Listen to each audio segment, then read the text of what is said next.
আজকে নিয়ে চলে এসেছি বন্ধুরা একটা চিকেনের রেসিপি। প্রথমে কড়াইতে জল গরম করে 4টে টমেটো আমি সেদ্ধ করে নিচ্ছি। সেদ্ধ করে খোসাটা ছাড়িয়ে টমেটোগুলো রেখে দিলাম। এবার কড়াইতে সাদা তেল গরম করে আগে থেকে ধুয়ে পরিষ্কার করে রাখা চিকেনের টুকরোগুলো দিয়ে অল্প একটু নেড়ে নেব। চিকেনের রঙটা একটু আলাদা হয়ে গেলে এবার ওতে আদা রসুন বাটা দিয়ে দিলাম, দিয়ে ওটাকেও ভালো করে মিশিয়ে নিলাম। এরপর ওতে একে একে নুন, চিনি আর গোলমরিচ গুঁড়ো দিয়ে চিকেনটাকে একটু ভাজতে দিলাম।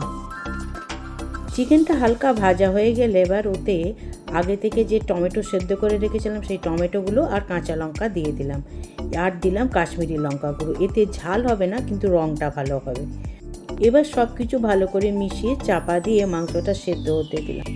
মাংস সেদ্ধ হয়ে গেলে এইবার টমেটোগুলো আর কাঁচা লঙ্কাগুলো ভালো করে মাংসর সঙ্গে ঘেঁটে মিশিয়ে দিলাম।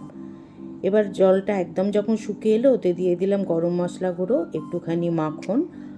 সব আবার ভালো করে মিশিয়ে একদম শুকনো হয়ে গেলে ওতে দিয়ে দিলাম ধনেপাতা কুচি।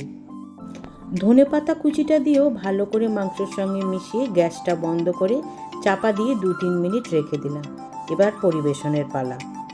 দেখুন তো বন্ধুরা, আমার মাংসটা কেমন তৈরি হলো অবশ্যই কমেন্ট করে জানাবেন। ভালো লাগলে লাইক আর শেয়ার করে দেবেন। আর চ্যানেলটা সাবস্ক্রাইব করা না থাকলে অবশ্যই সাবস্ক্রাইব করার অনুরোধ রইল।